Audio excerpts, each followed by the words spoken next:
All right, let's talk about the official rulebook for the most powerful job in the entire country, the presidency.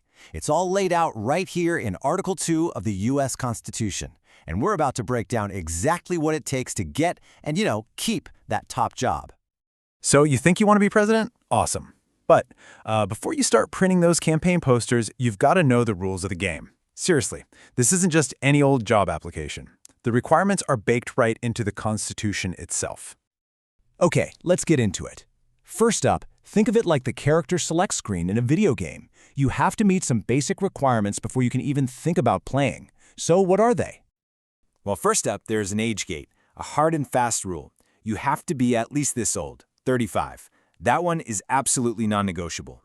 So Article 2 lays out 3 boss-level requirements you have to hit. First off, you've got to be a natural-born citizen. Second, like we said, you have to be at least 35. And third, you need to have lived in the United States for 14 years. No exceptions, no workarounds. These are the base stats you need to even enter the game.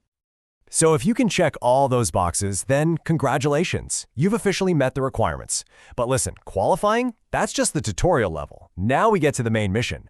What's the actual job?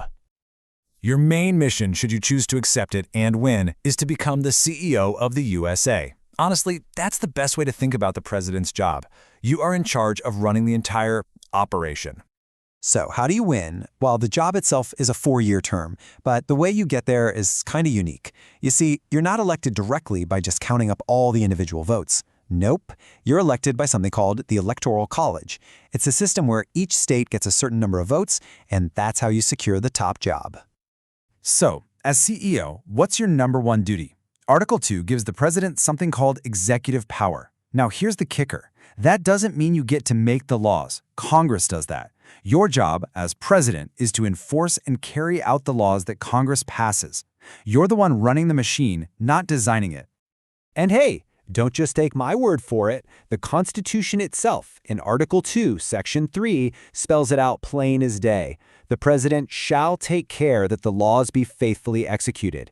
That little phrase? That's basically the core of the president's entire job description. You absolutely have to know that one. Okay, so once you're in office, you get to unlock some serious special powers. Think of these as the key abilities the Constitution gives you to actually do your job as CEO of the country.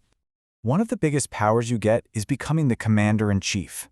This basically makes you the top general in charge of the entire U.S. military. But, and this is a huge but, there's a major check on that power. While you can command the troops, only Congress has the power to officially declare war. So the CEO can run the army, but the board of directors has to approve going to war. And that's a pattern you'll see a lot in the Constitution. Being the president doesn't mean you're a solo player. For some of the biggest, most important decisions, you are required to team up. Yup, welcome to co-op mode. The Constitution literally forces the president to work with another key player, the Senate, on some of the most critical moves. You simply can't do it all by yourself. So here's the deal. For certain big-time actions, you need what's called the Senate's advice and consent. Just think of it like needing to get parental permission. You want to make a formal treaty with another country? You need the Senate's approval. Want to appoint a new Supreme Court justice or an ambassador to another nation? Same deal. The president nominates, but the Senate has to confirm. This whole system has a name, and you absolutely positively need to know it. It's called checks and balances. It's designed specifically so that no one part of the government gets too powerful. In this case, the Senate's power to approve your choices checks the president's executive power. See how that works? But what happens if the CEO goes way off the rails and breaks the rules? Well, the Constitution has a plan for that too. It's the ultimate game over screen, impeachment. This is literally the process for firing the president. And the process is laid out in 2 clear steps. Step 1, the House of Representatives investigates and can vote to impeach. You can think of this as the formal accusation, kind of like an indictment. Then, for Step 2, it moves over to the Senate. The Senate holds a full trial, and if 2/3 of them vote to convict, the president is removed from office. And you can't be impeached just because people don't like your policies. Article 2 is very specific about the reasons. A president can only be removed for, and I quote, treason, bribery, or other high crimes and misdemeanors. It has to be a really serious abuse of power. So, from the qualifications to the special powers and all those serious checks, Article 2 paints a really clear picture. The president is a powerful CEO, for sure, but definitely not a king. They are always accountable to the Constitution and to the other branches of government.